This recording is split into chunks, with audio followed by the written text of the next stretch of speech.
we go. Okay, welcome. We are we have more people signed up for this session than are here right now, so we'll go ahead and record this and get rolling. Thank you so much for joining us and getting to know this grant application, or this it's technically, we have to call it a scholarship because we do a variety of funding opportunities, and this particular one has to be a scholarship. I am Laurel Cannon-Alder. I'm the grants manager here, and this runs through our grants portal system. And we have several staff people on this call, and they're each going to just introduce themselves as we get going. So we've got a slide deck. I think I'm going to turn this over to you, Raquel, and I'll get the slide deck up and going, and we'll go from there. Yeah, hi everyone. I'm Raquel. I'm the Grants and Data Coordinator here for the Division of Arts and Museums. Welcome. I just wanted to go over some really quick Zoom things and a little bit of housekeeping.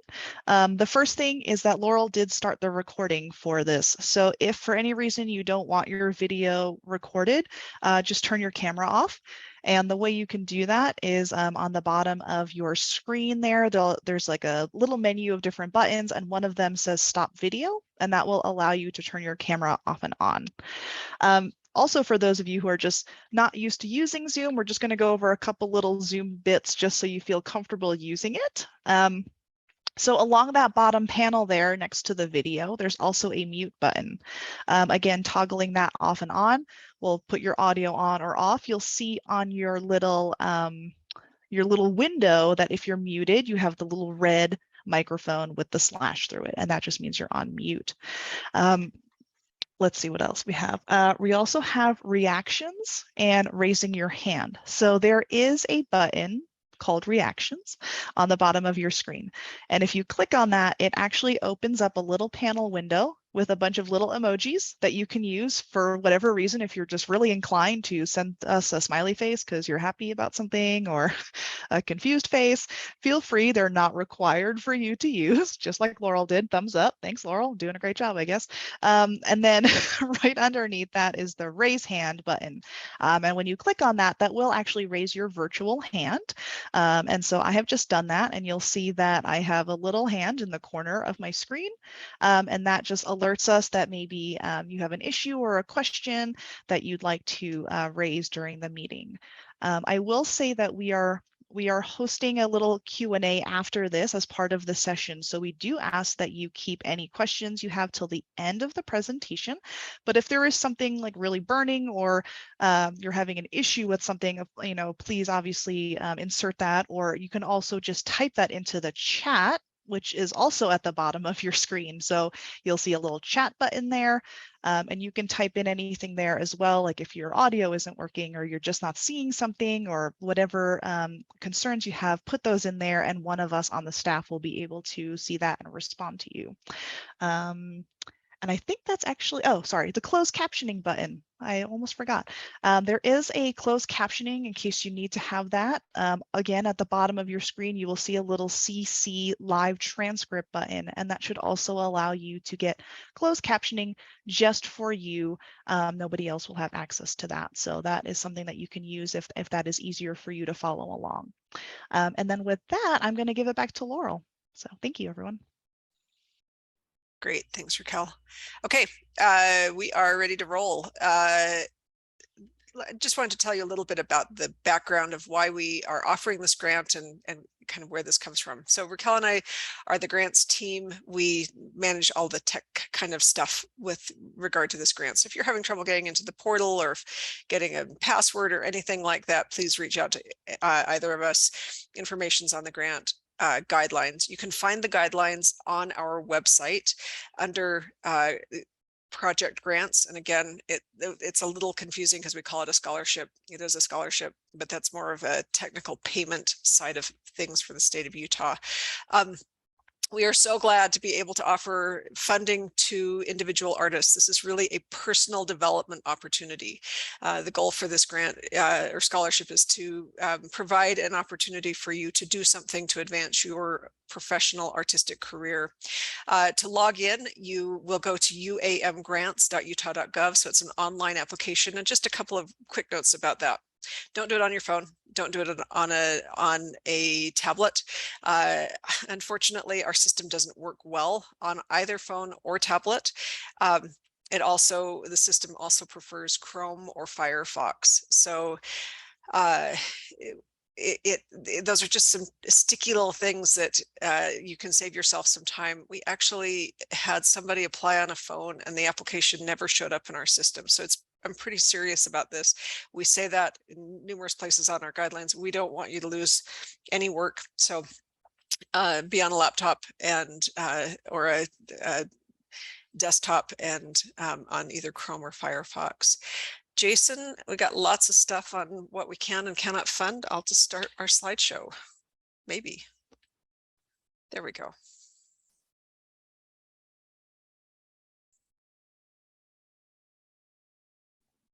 So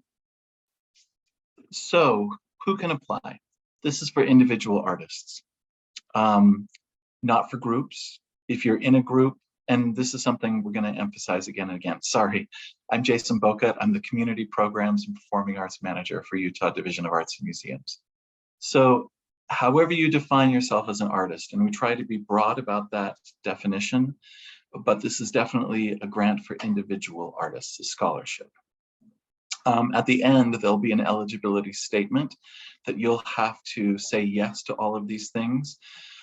You're applying as an individual artist and on behalf of a band or group. You're a practicing artist able to demonstrate a sustained commitment to your work. You're 21 years or older. You have a US tax ID number. Please note, income received through this scholarship may be subject to income tax, and that Utah is your primary residence. So next slide. So individual artists, these next two slides are going to be about what we can fund and what we cannot fund. So what this funds is individual artists residing in and practicing in Utah. So again, I'm going to say, if you have a band, for example, and there are multiple members of the band, each of them can apply, but they can apply only as individuals. We don't want to see 3 applications from individuals all doing the same thing, like ultimately getting a recording for the band. And it can be a little bit like splitting hairs on this. And if you end up having questions regarding this, please reach out to each of us individually, and we have a contacts page that you'll be able to see in this presentation and on the grant guidelines, where you can ask us specifically those questions. This does fund the creation of design and marketing materials. So that can be like professional photos, getting a new video, doing a recording, publicity and marketing. It can fund expenses associated with exceptional learning experiences, such as a residency or an intensive study with a recognized master / mentor. It can fund framing, freight, shipping, or material costs for gallery or museum exhibitions. It can fund conference registration fees and associated travel. And connected to travel, this can only be travel within the United States, including Utah, associated with this career advancement opportunity. We cannot fund any international travel. So if you want to go to a conference in another country, it can help to pay for the conference fee, but it cannot help to pay flights or hotel in another country. It can fund vendor license fees, studio or performance rental fees, purchasing of equipment required for an artistic genre. So that could be like musical instruments, sound equipment, studio lights, cameras. It can be used for engagement of videographer, photographer, sound engineer, for self-publishing and purchasing of credit card processing systems. So this is just a small list of what this can fund. If you end up having questions about it, please reach out to us. And I encourage you, if you do have a question, reach out beforehand. We want to fund you, and we want to make sure that what you're asking for is eligible. So next slide. We just want to quickly look at some of the things that cannot be funded. Again, like I said, we're going to emphasize this again and again. organizations or groups. This is an individual artist grant, not like a group where everyone is applying for the same thing. We cannot fund anyone who's living outside of Utah or has lived outside of Utah or has lived in Utah for less than half of the fiscal year. It cannot fund any food, drink, or alcohol. This is not intended to help with academic work or tuition fees for students, as well as in-school curriculum projects. If you do want to use this funding to get extended training, like to go to a conference, to deepen a skill, that is acceptable. Along that line, it cannot fund individuals who are currently pursuing an artistic academic career. This is for professional artists who are outside of their schooling and are deep in their work as artists. Again, no international travel. We cannot fund through a fiscal sponsor. So that means that you are going through a nonprofit to try and get this application. It cannot work that way. The funds have to go directly to you as an artist, and we would set you up in our vendor system, state language. As an individual artist, the payment would come directly to you. And it cannot pay for anything that has happened before the grant is awarded. So you want to be really careful about this. So if you apply and then you assume it's a good application and you pay for the thing before you are told you are awarded, we will not be able to use those receipts to pay for this. All right, thank you. Hi, my name is Rachel Haberman, and I am part of the Folk Arts team for the division, and I work at the Chase Home Museum of Utah Folk Arts. So the next several slides are going to go through the questions that you'll be asked when you fill out your application. And what I will say before we launch into any of that is, as you fill out your application, please also be looking at the guidelines, because the guidelines contain some more information and maybe some helpful hints on what we're actually looking for when we ask these questions. So the first question you'll be asked is to briefly summarize the project that what you are requesting in a couple of sentences. Follow the summary with a longer explanation of how this proposed activity or opportunity will advance your artistic career or help you achieve your artistic goal. So what we need from you is some very specific information. Assume that the person reading your application doesn't know you and doesn't know what you do. Even if you've applied for several grants, even if you are a well-known artist in Utah, assume your reviewer doesn't know that. So provide a very clear explanation of how you plan to use this funding. Explain what kind of opportunity it would be creating for you, and explain how it relates to your artistic career goals. Please note that a very short answer will not be adequate in explaining your request. Short answers are really hard for reviewers. They'll have to make a lot of assumptions, and we don't want to make assumptions about what you're applying for. So provide enough information for the reviewer to understand the value that your opportunity will have for you. And also note that the fields that you'll be filling in, there's a minimum of 500 characters and a maximum of 2,000. So please feel free to use as many of those characters as you need. The second question you'll be asked is, when will this opportunity, this project that you're applying for, when will it be completed?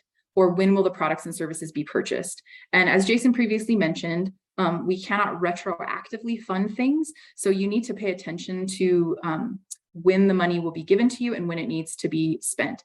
So the funds will need to be expended by June 30th of 2023. So again, that's kind of the window in which you would need to use the funding. Next slide. All right. So next question you're going to see is, clearly list and briefly explain all costs associated with your request. Note, requests should be for either a single item or for directly related expenses. Do not combine multiple unrelated requests in order to request the maximum funding amount. So that means, like, if you're going to do a recording and the recording is the thing you're applying for, you might need to have a rental space. You might need to hire an artist to play with you. you might need to do a couple of things around that. That is acceptable. What we're trying to avoid is I'm doing a recording, oh, and I also need headshots, oh, and I also want to go to this conference. These three things are completely unrelated. It's not gonna help your application to try and just build up to the $1,500 marker.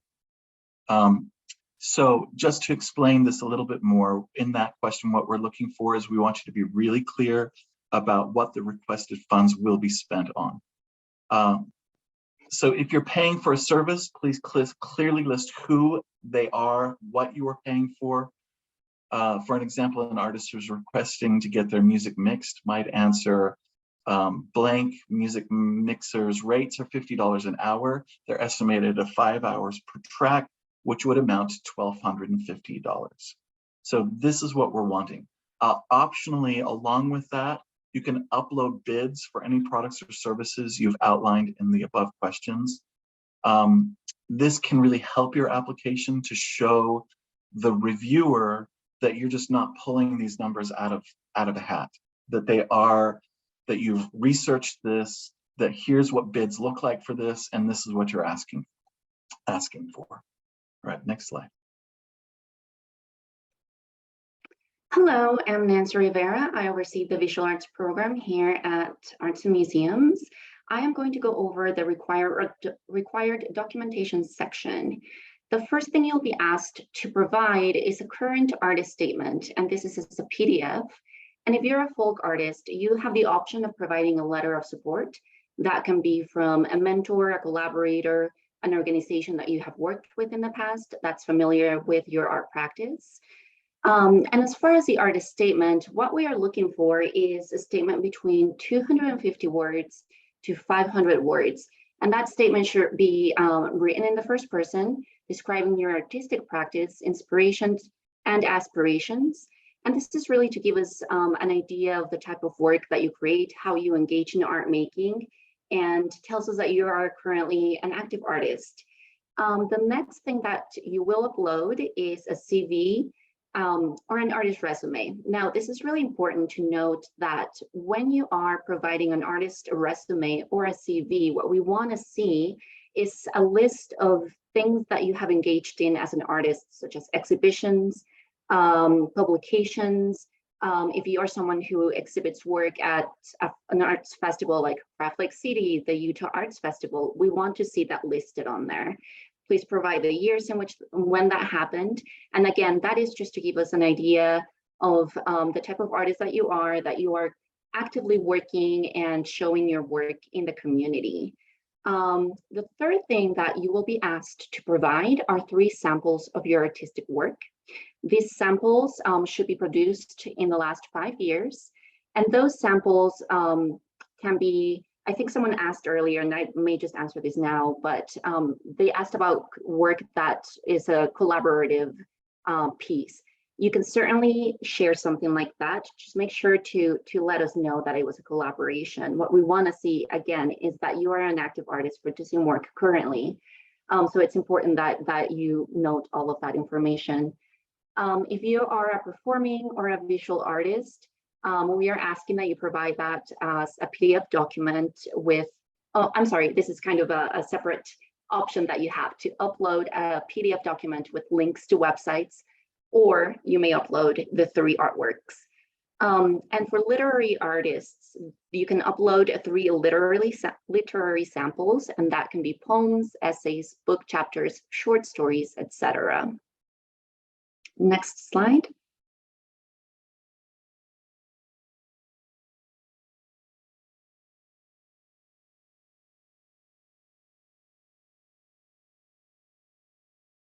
Raquel.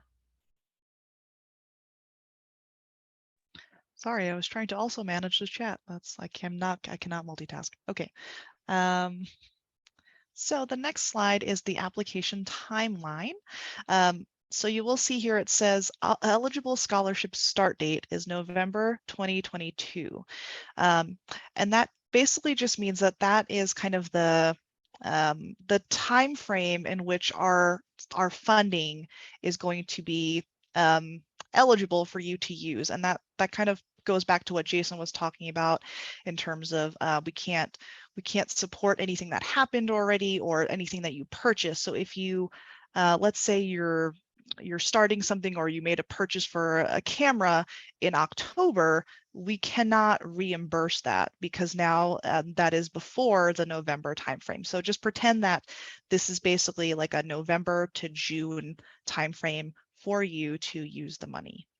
So you'll see the note that says do not request a reimbursement for any expenses occurring before that. Very quickly, the application opened already, so it is available on our website for you to start applying. The application does close, that's a hard close, on Friday, September 9th at 5:00 p.m. So please be sure to get it in before that, and if possible, well before that, because sometimes you will be finishing it at 5 and then sometimes it will lock you out at 5:01. I mean, we can make some exceptions at that point, but please try to get it in before that time. There will be a panel review of all the applications so that we do a community and a staff review of the applications, and that will happen in September. And then once that is over, you will be notified of your funding, hopefully by the end of October. And that usually comes in the form of an email that comes through our grants portal system. It's an official kind of email award notification that will tell you whether or not you've been funded and how much. Again, the funds need to be expended by June 30th. So that means you have to have everything purchased by June 30th, 2023. And then you will have to do a final report, which we'll talk about a little bit later. But that final report will be due August 1st of 2023. And that will just, that will be part of your requirements as an awardee. Okay, hi everyone. My name is Alyssa Hickman Grove. I manage communications and marketing for our agency, but I also wear the hat of being our literary arts program manager. So if you are a writer on this call and you have questions, I am the person to talk to. So what if you are awarded funding? As a recipient of this funding, you will need to ensure that you do the following. You'll need to keep copies of all your project-related receipts because these receipts will be required for the final report. You will want to ensure that all your grant funds are spent before June 30th of 2023, and you will complete a final report form online at our grants portal, uamgrants.utah.gov, by August 1st of 2023. Next slide, please. And that's me. So in our guidelines, you'll see that we have our contact information. If you're a folk artist, please reach out to Rachel. If you are literary, reach out to Alyssa. Performing arts, Jason, and visual arts, Nancy. And then any technical problems, either Raquel or myself. And we now have a UAM grants portal that we both check and monitor. So we are here to help you and we want you to be successful. I'm going to stop sharing my slide deck and we just are ready for question and answers. And it looks like the chat's been popping.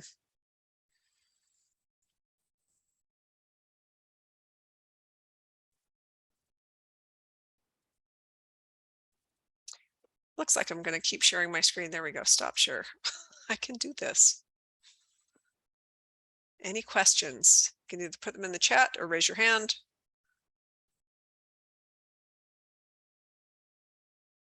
Were we that thorough?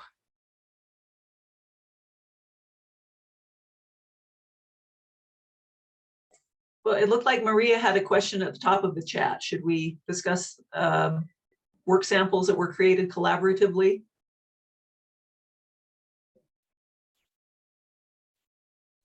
Is that still a question, Maria? Did Nancy adequately answer that? Ah, perfect. Okay. One thing I also tell people is if you're submitting something that was kind of put together collaboratively, if there's any way to identify yourself in the work, that can be helpful, if that's feasible, Maria. Something about work samples, and you mentioned this, Nancy, I believe, but if you are, for example, a performing artist and you're submitting something that is longer, say you're submitting a whole play, please in the PDF put what the time notes are that we'd like you to watch from minutes 14.2 to 20.1, and keep in mind that you have a number of reviewers have a lot to review, and so keep in mind and just be respectful of their time.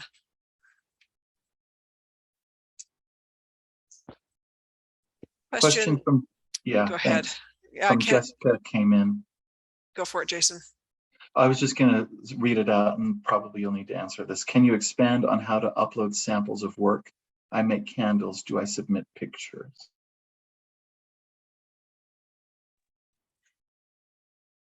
So pictures are acceptable. PDF is acceptable. And I am having a moment. I want to make sure I've gone through our list of what there's a list of artistic forms that we do and do not fund. I would recommend reaching out to Nancy about a candle submission. What if I am both a literary artist and a performer? If you are both, I would choose one to apply for. We would not fund one artist in more than one discipline. But we have, this year at least, we have not restricted this. If you received this scholarship last year, we have not precluded you from receiving it this year. We're going to have to manage that as we go forward, just as we kind of see this, but this is still pretty new for our agency. And so we are trying to be as generous as possible and as inclusive as possible at the same time. Can artists be awarded the same year, multiple times for separate projects? This is only offered once a year. And we had last round, we had 110 artists who received funding. I'm guessing it's going to be in the same range this year. We have a budget of $150,000 total. So depending on the amounts, and we are asking, as Jason indicated, that you not give us a catalog of things you want us to fund that are unrelated. If there are things that are directly related, we understand that, but we don't want you to just, oh, and I might as well throw in some brushes because there's $10 left.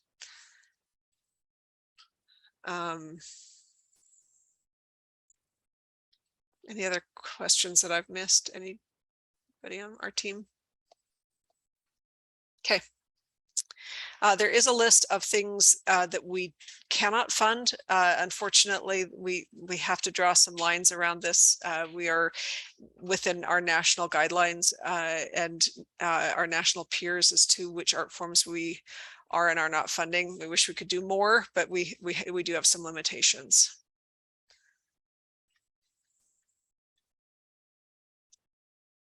Okay. If there are no more questions, you know where to reach us. We are all available to you, and September is coming fast, so get on this. Thank you for joining us today, and have a lovely afternoon. Thank you. Thank you.